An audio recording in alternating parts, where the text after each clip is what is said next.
Welcome, everyone. We're just going to wait another minute or so to allow more participants to join.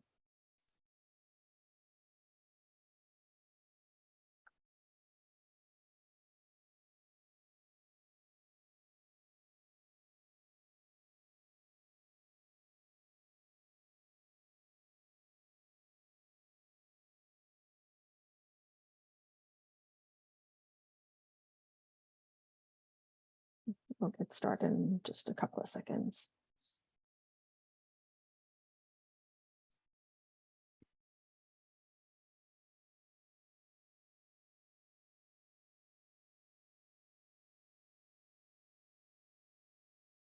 Okay, I guess we'll get started now. So hello, everyone. Welcome to the TA's National Conference, TICCON. We're so glad that you've joined us. Before we begin, I'd like to introduce myself. My name is Jennifer Gonzalez. I'm the accounting manager at the TAA, and I'm here to help moderate this session. Please send me a direct message in the chat if you need any assistance, and put any questions for our speaker in the Q&A. I also wanted to inform you that we will be offering transcriptions and translations for our session. Please see the chat for more instructions on that.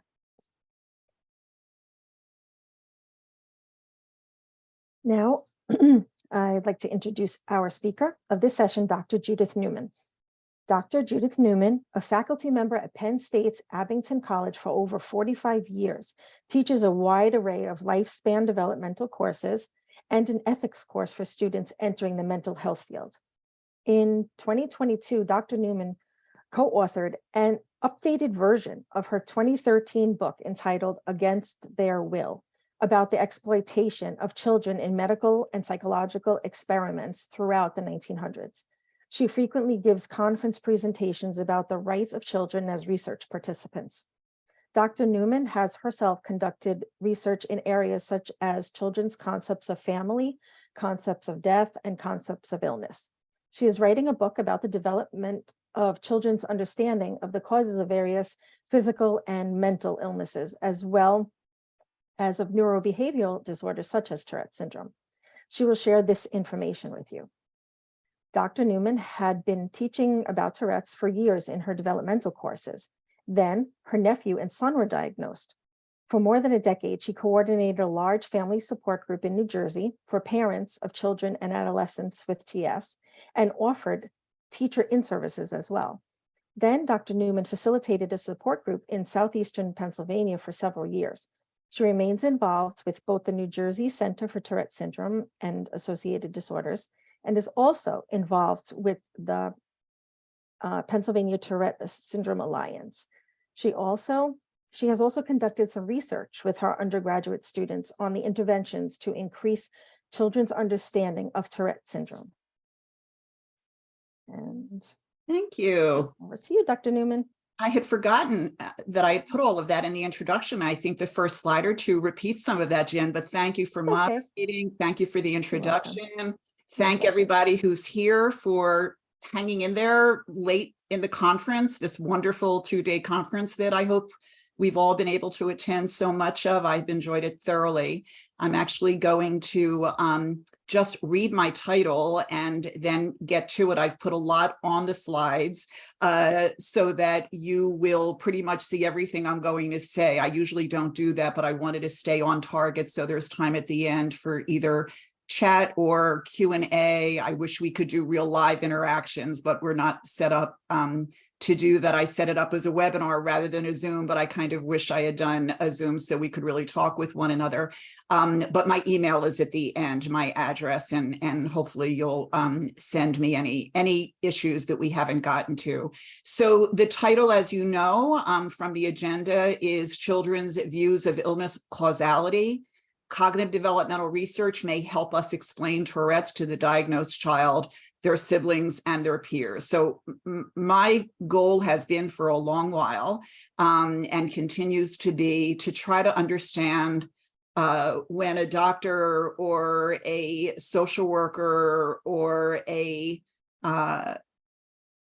teacher says to a parent of a child diagnosed with Tourette's to explain this in developmentally appropriate ways. I never quite understood what developmentally appropriate meant, and I'm a cognitive developmental PhD, so I figure we need to do some work in trying to come up with what that means for different ages and different children. And I'm going to take you on the journey that I kind of have been on for a while, and we'll see if we can get closer to understanding what would be developmentally appropriate for what age child by the time we finish. So just to give you a little context about me and why I'm interested in this topic, some of which Jen already indicated, is that I've been interested and intrigued by children's concept development since the 1970s. My own dissertation was on children's concepts of death and time. I would love to get a book out on children's concepts of illness. I'm interested in children's concepts of life and birth and family. I've taught about Tourette syndrome since I started teaching in the 1970s in my own developmental psychology courses. I didn't know quite where to put the topic. I wasn't quite sure how to classify it way back then, but I always found it quite fascinating and important to talk about. And then in the 1980s, my nephew, my brother's son, and then some years later, my own son were both diagnosed with Tourette syndrome and some associated disorders. So, of course, became much more interested in the topic. As Jen mentioned, I began volunteering way back in the early 90s with Tourette's organizations in New Jersey. And then when I moved to Pennsylvania in the early 2000s with an organization here. And because I'm a developmental psychology teacher and researcher, back in about 2000, I began to do a lot of little studies with my undergraduate students on topics having to do with Tourette's if they were interested in the topic. Haven't published those. I tend to do lots of little studies and never write them up for publication, unfortunately, but I may get to mention one or two of those to you as we proceed today. I've constantly been reading literature on children's concepts of illness since way back then. And I planned to do this book on children's illness concepts, or at least a proposal, when I took a sabbatical in the spring semester of 2016. Very sadly and unfortunately and surprisingly, my son, Brian, died in February of 2016. And I stopped working on the book. There were other things that I began to find myself interested in writing about in that period of grief. And I came away from the Children's Concepts of Illness book proposal that I was halfway through. And I haven't quite gotten back to that in a serious way since. I'm hoping that this presentation and a few other presentations I've given over the last year or two will be the incentive I need to get back to that book proposal. So thank you for helping me along that process. All of this has been an attempt to, as I said earlier, discover developmentally appropriate explanations for children of different ages or different cognitive levels, and what maybe is meant by that when we're told to explain it in a developmentally appropriate way to our kiddo or our kiddos if we're teachers. So the goal here is to share with you a brief summary of the decades of research that I've read on children's changing understanding of what causes various illnesses, just to give you a very general idea of this field, very general.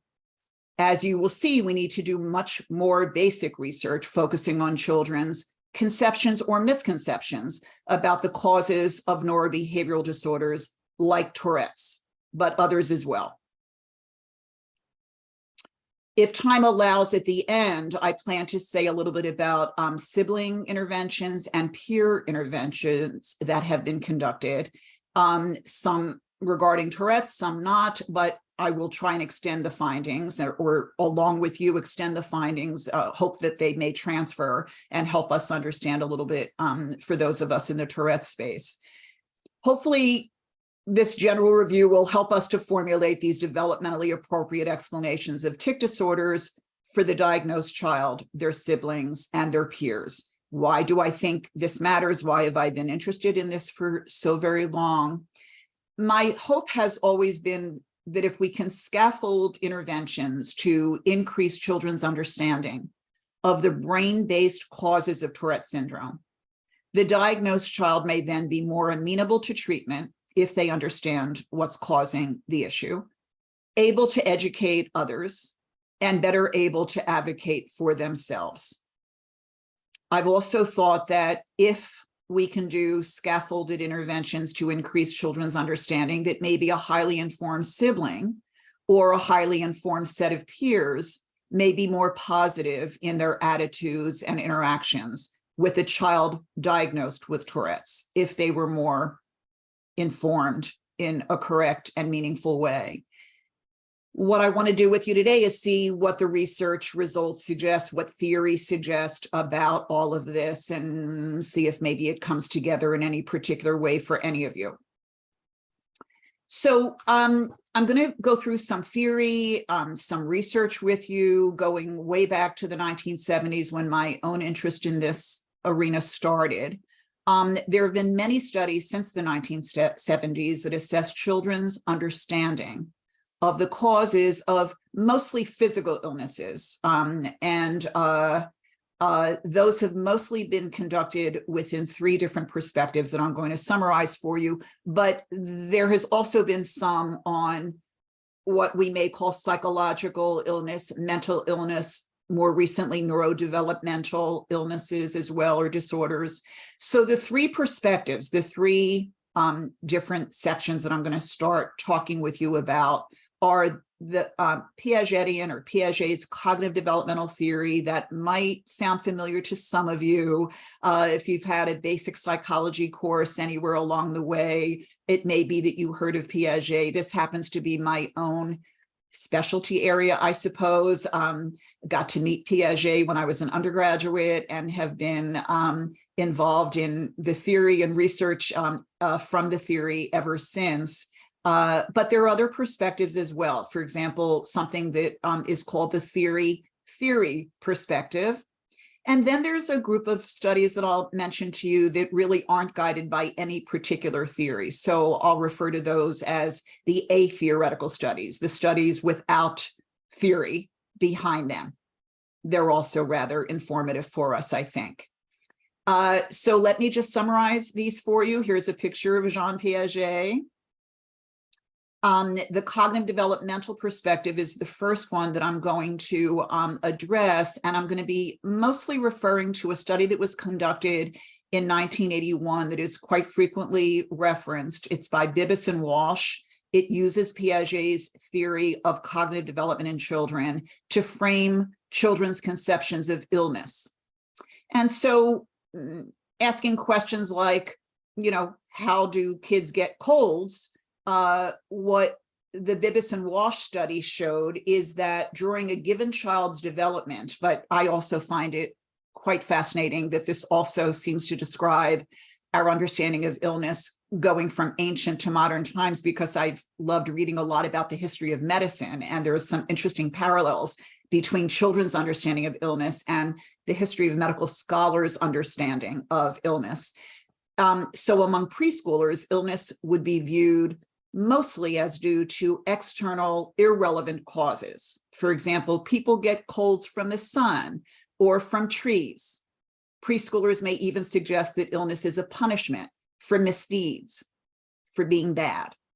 They may see all illnesses as contagious. They catch a cold because someone with a cold gets near them. But then starting at about 5 or 6 years of age, children might still be viewing illnesses due to external causes, but now those causes that they refer to are more, let us say, relevant causes, for example, germs or contamination.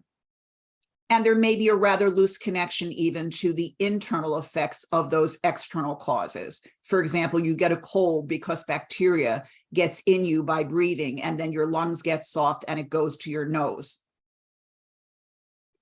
By late childhood or adolescence, there's a deeper understanding of biological processes and internal biological or psychological causes. For example, genetics may be referred to, or brain differences, even tension that might be the cause of illness. And at that point, multiple causes of illness are now seen as possibly interacting with one another. I think it's important for us all to keep in mind that the perspectives that I'm discussing today mostly focus on a Western or Euro-American scientific or biomedical notion of illness causality, tends to prioritize objective proven causes, and is often very critical of Eastern attributions of illness to such influences as the ancestors or the constellations or an imbalance of energy. The latter may be seen as traditional versus modern, or cosmological versus logical. So without passing judgment here, I do want you to know that much of the research I'm speaking about is couched in this Western Euro-American perspective, and may sort of see as less mature these Eastern attributions. And I think it's important that we keep that in mind as something maybe questionable. It's also rather interesting to note that across adulthood, some studies that have looked at adults' understanding of illness, and even across various cultures in some of the cross-cultural studies that exist, both non-scientific and scientifically proven sets of causes can coexist in the same person or be accepted simultaneously with little sense of contradiction. Now, there are some studies that do consider cognitive level, but they also look at the child's experience, mostly with illness. So studies have been conducted with children who themselves are physically ill or whose siblings are ill to determine whether or not they have a more advanced notion of that particular disorder than of other illnesses, or that disorder as compared to healthy children. But the problem here is that the literature is just filled with contradictions. Some studies indicate that children show a more advanced understanding of their own illness, such as asthma or diabetes. Other studies indicate no significant effects of personal experience, and still others find that the affected child or sibling has a lower than expected level of illness understanding in general, or of their illness in particular. And if there's time at the end, maybe we can talk about why there'd be a lower level of understanding when there is some actual experience with the illness. Then there's a group that I'm calling experience only, just tagging it on here, that really don't feel that there's any need to call upon cognitive development or cognitive maturation at all, and feel that the child's experiences may be the only basis for their conceptions of illness.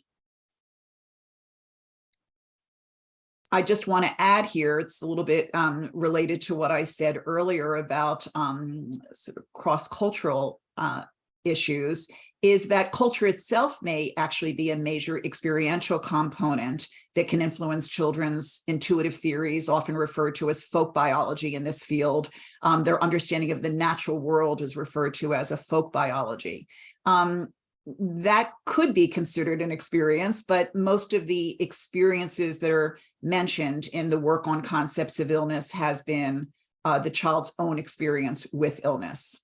But I think there's more cross-cultural research happening since my kind of ending my looking at this literature in 2016. The little bit that I've stayed with it, I'm seeing a little bit more of that recognition of sort of cross-cultural understandings.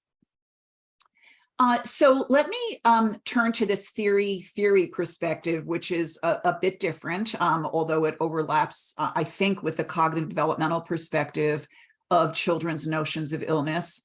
Some of the theory theorists think that children are born with an innate or inborn theory of all things biological.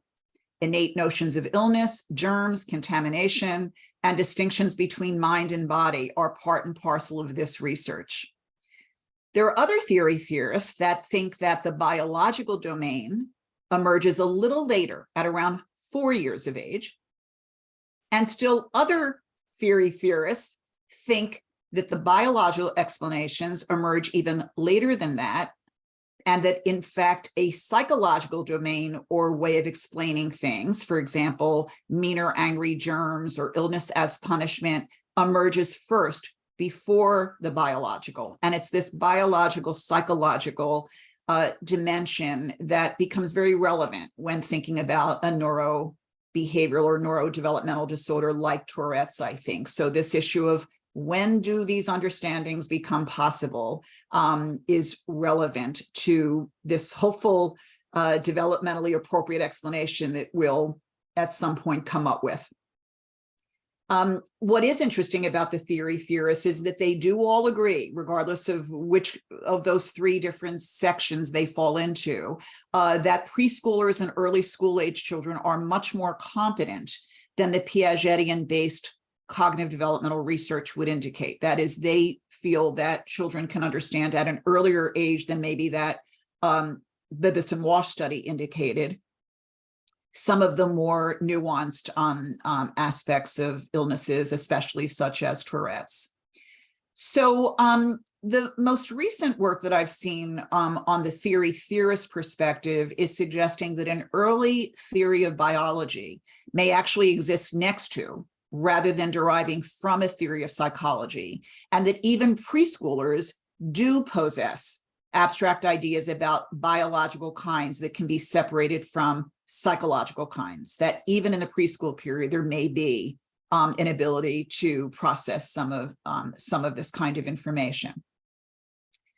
So possibly when it comes to psychological or behavioral disorders like Tourette's, it may be that children, especially those who have some experience with such disorders, can arrive at an earlier biological, brain-based, causal understanding than we had thought in the past. So I want to talk about 2 studies that I see as being sort of within that theory perspective. Both were done by McMenemy, and they have to do with ADHD, which certainly, is relevant to us, both because some of this information may transfer to the Tourette's world, but also since so many of our kiddos are diagnosed with both ADHD and Tourette's. So I'll start with her first study, in which she actually worked with children who themselves were diagnosed with ADHD. The only children, this was her dissertation, were diagnosed with attention deficit hyperactivity disorder. She presented various vignettes to this sample describing a child with a cold, or a child with ADHD, or a child with bully-type aggressive behaviors. The respondents, who were 7 to 8 years of age, and 11 to 12 years of age, all of whom had ADHD, used biological principles to explain the causes and treatments for colds, and they used psychological principles of an intentional sort as relevant to the aggressive bullies.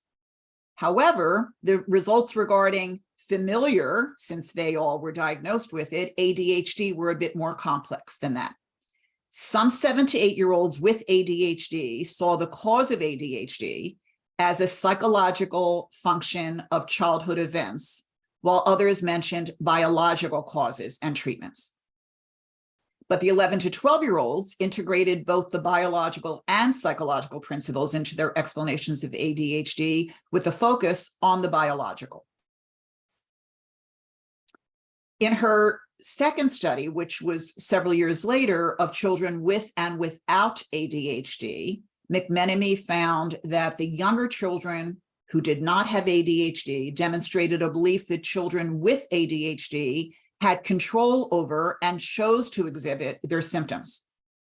So it seems important then that we try to help neurotypical children know that the neuroatypical child is not choosing to act the way they sometimes do.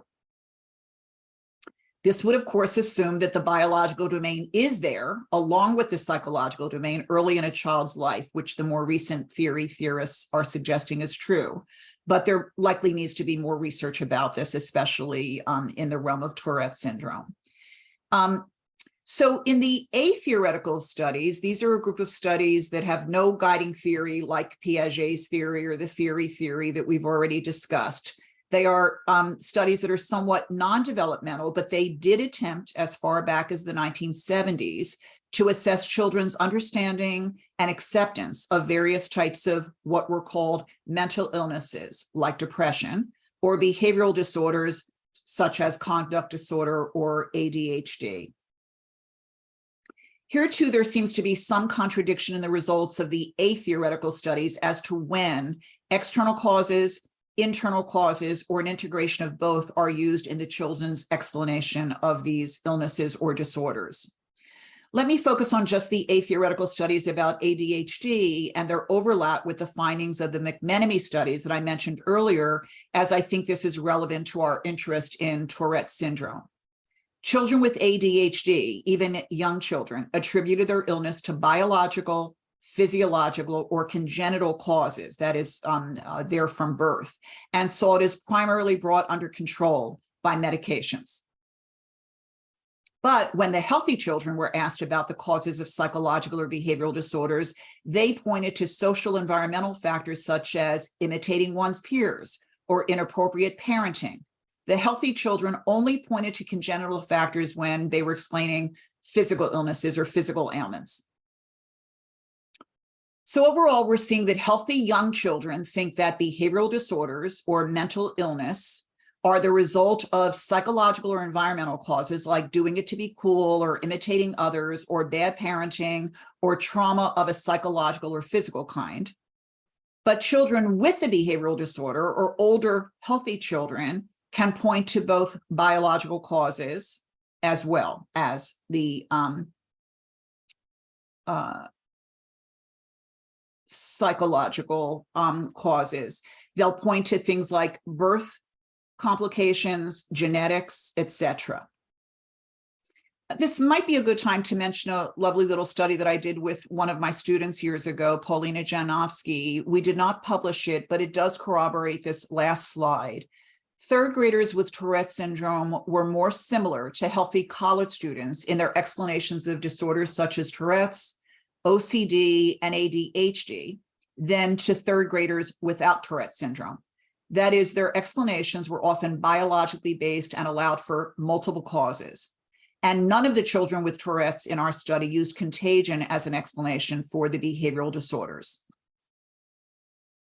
Now I want to say a little bit about sibling interventions. These are mostly regarding autism understanding, but I think we might be able to transfer some of this to thinking about Tourette's as well.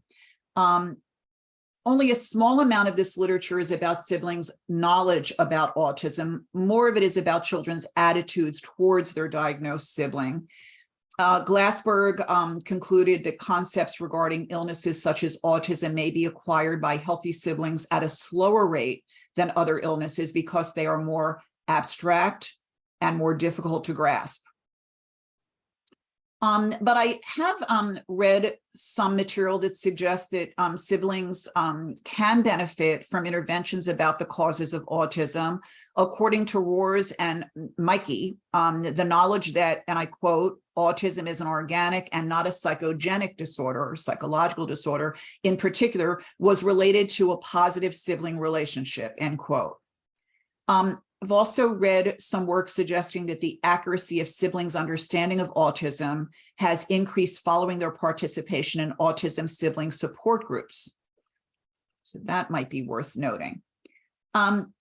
In terms of research on peer interventions that exist out there, there's some work by Woods in which students from 3rd, 5th, and 8th grade have even college undergraduates in some of the research have been exposed to same-aged videotaped actors with motor tics and or vocal tics from mild to severe. They've also been exposed to an actor with a compulsion known as trichotillomania. Information of different types is then shared with the sample, children or young adults if the undergraduates were included. And these results are kind of interesting, I think. They're somewhat mixed, but they do suggest that even very brief presentations of information about Tourette's can bring about some positive changes in the attitudes of children and adolescents. One of the effective interventions that even I have used along with two of my students to increase the Tourette's knowledge of third graders and improve their attitudes about, again, a hypothetical peer with Tourette's has been the reading of a relevant storybook. So Paulina and Brooke and I did a study in which we used a few different interventions to see which might be the most effective. And the most effective was the reading of, it was called Taking Tourette's Syndrome to School, a storybook that was available back in the early 2000s. There are certainly many children's books now, but I think it's important to just say that research on children's storybooks about illness generally show that the focus in those books is not on explaining the causes of that illness. They're generally on describing symptoms or the strengths of the child, which is also very important, but not about the causes. And even if they were about the causes, I did a little study that showed that less than 50% of books about illness focus on causes. Other studies show as few as 15% include causes. But even if they do, the issue is, are they explained in a developmentally appropriate way for the children that are reading the book? And that's the question that I'm posing here, and that still needs an answer. The authors of those books may not know what is considered developmentally appropriate. Okay, for some reason, I'm not advancing. Let's see, there we go. So the other thing is that increasing knowledge or understanding of an illness, for example, of Tourette's, whether that is the mediating variable that then affects changes in an attitude towards someone with the disorder is not clear, whether it is actually the increase in knowledge that's affecting a change in attitude if one is shown. We have to do better studies in terms of what was the person's previous level of knowledge, like pre-post types of studies.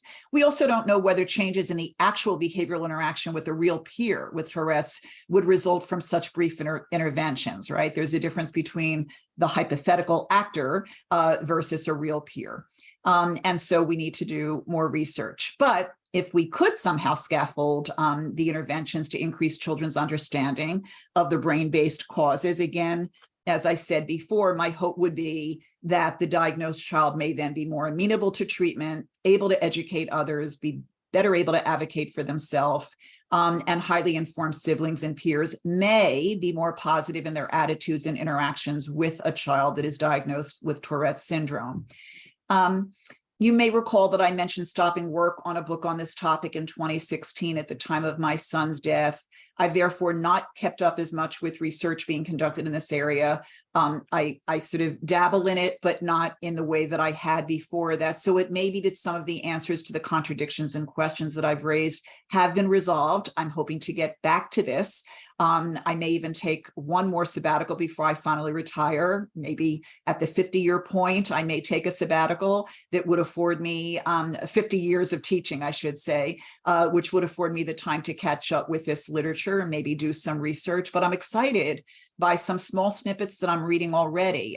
So I'm seeing the time, and since we still have 10 minutes, I'm going to just mention two more things to you and then see what we've got in the chat, or if there's any questions, Jen will help moderate. So two things that have surprised me a bit, and I think at least this first one will surprise you.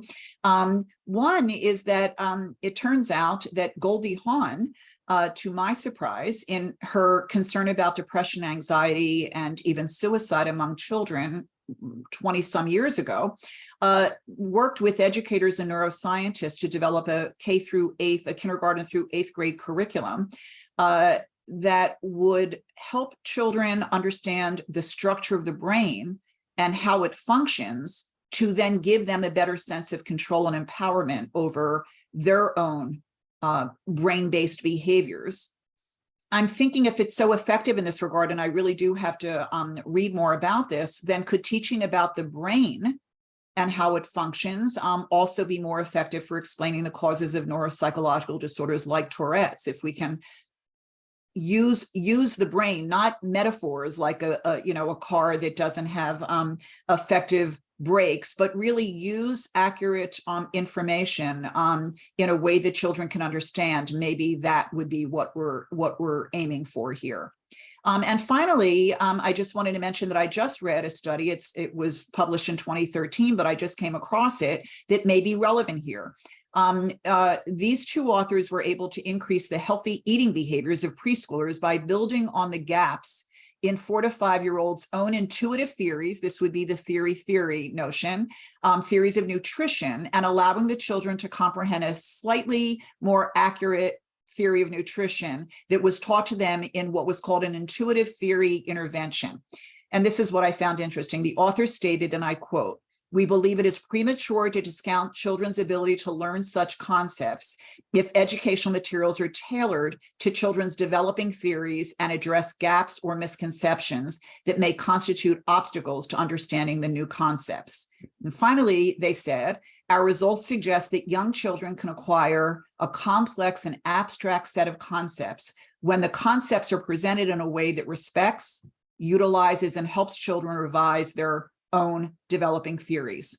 So I think that may give us some hope about possible ways of scaffolding information for even the youngest children, those who are first diagnosed with Tourette's, to understand what it is that is causing them to tic. And so the references that were used in the presentation that I just shared with you are here. And if you want a more extensive reference list, please contact me at jln1@psu.edu. And I think we do still have time for if there are some questions, or I'm hoping, I see that there's some chat stuff, so I'm going to stop sharing and see what's in the chat. I'm hoping that maybe people have shared some of their own ways of explaining.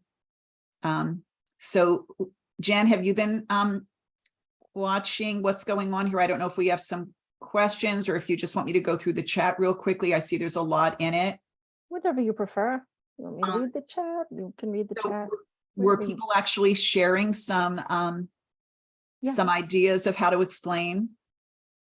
Well, we had some personal experience sharing. So okay, well, let me just bring that up. And are there any questions were there any questions posed? No, I didn't see any questions. Okay. Everyone, you can use the Q&A to ask a question. You can put it in the chat. We have a question in the Q&A. Okay, I was just looking through the chat, but I'll get to that later. Do you have recommendations for working with an 8-year-old client who becomes avoidant when we bring up the topic of tics or Tourette's? He is clearly feeling defensive about the idea of having tics, perhaps because he's still busy processing having OCD. I've tried bibliotherapy to help explain OCD with limited success. He says that's not real. He won't tolerate discussions of Tourette's yet. You know, it's interesting, Mary, thank you for your question. My son, Brian, who really never wanted to discuss Tourette's, as I was doing these in-services and support groups for, all of these other folks, it was striking to me that then I'd come home and Brian really wanted not to talk about it. So I do understand, that there are children that are very much interested. My grandson now, who is beginning to show some tics at the age of 7, very much wants to hear about it and talk about it, is curious. And I suspect that he'll have a different way of moving through this. If someone doesn't wish to speak about it yet for various reasons, I think, I don't know that you need to push that. There are some children's books. Again, I don't know that they are great at explaining the causes, but they do talk about the strengths of the main character, and the fact that they do many things fantastically well, and they have some tics. So it's almost an afterthought in a way, or that they use them as their superpower. As you know, that's a very common way of phrasing this. But, I think it may be that you just need to use his cues and not push this. But if there are siblings or peers that you think could benefit, if you suspect that any difficulties are going on in that regard, it may be that that's a place to start, is to talk with siblings or peers about the issue.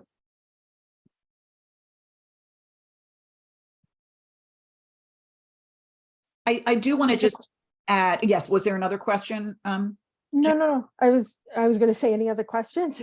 Otherwise I could read the chat, but go ahead. Sorry. Yeah, I just wanted to add that, from a researcher's perspective, what I would say, and again, I'm excited to start looking and seeing if some of these issues have been addressed more recently than when I was really entrenched in the research, is that much of the research comparing children of different ages was done in what is referred to as a cross-sectional methodology, where they're different children, as opposed to a longitudinal design. I didn't see any that were done that way, where you follow the same children over time and see how their conceptions of illness change. And I do think that you can get some very different patterns when it's done with the same children. Also, as we said, we need to move out of this Western notion that only our scientific notions of illness are the way, that's the goal, when in fact that may not be the only way of conceptualizing illness.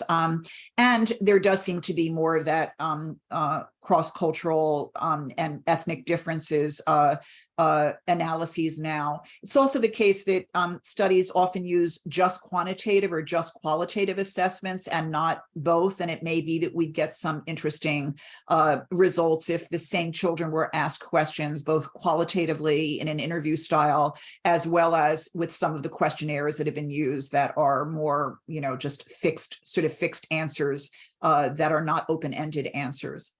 And yeah, Jen, I think maybe the chat may be what I need to see if there's any.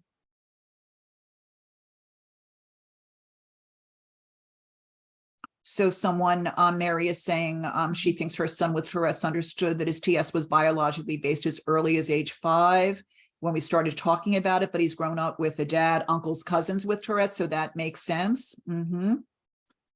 That is interesting. Developmentally appropriate has changed over the decades. In the 60s and 70s, preschoolers were still mostly at home. Since then, preschoolers have been exposed to science, and these children have also been exposed to children's programming and information provided.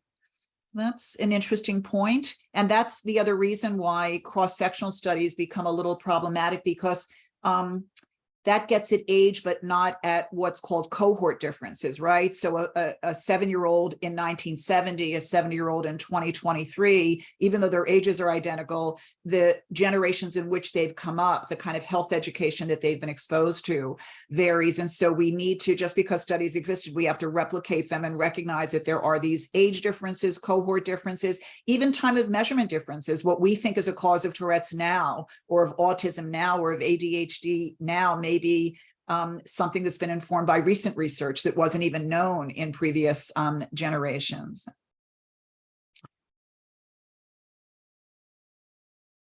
Anything else here? Let's see. I should really be bringing up the chat in a larger way than I am. I'm looking at it in this side view here, which is we're almost out of time. So Mary chatted another comment.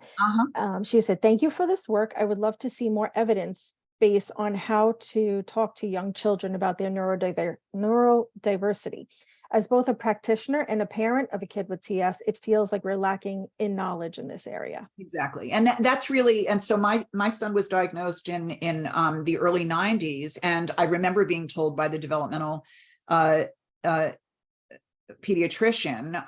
that, and then the neurologist, that I should explain it in a developmentally appropriate way. Sorry, that's our time, in a developmentally appropriate way. And I was a developmental psychologist teaching, cognitive development. And I thought, if I don't know what that means, how could other parents know what that means? And I haven't found a satisfactory answer. Obviously, I just wanted to take everybody here on that journey with me as to, what might inform us as we get closer. And hopefully I'll work on this over the next few years and get back to you at a later conference and maybe have a perfectly developed, developmentally appropriate explanation for different age groups. That would be lovely. That would be my goal. Thank you all. Thank you. Thank you, Dr. Newman. Thank you, everyone, for joining us. There's a survey in the chat. You could take a moment to fill out the survey and visit our TICCON lounge for TAA resources, as well as various information booths, and continue to enjoy the TAA virtual conference. Thank you. Thank you.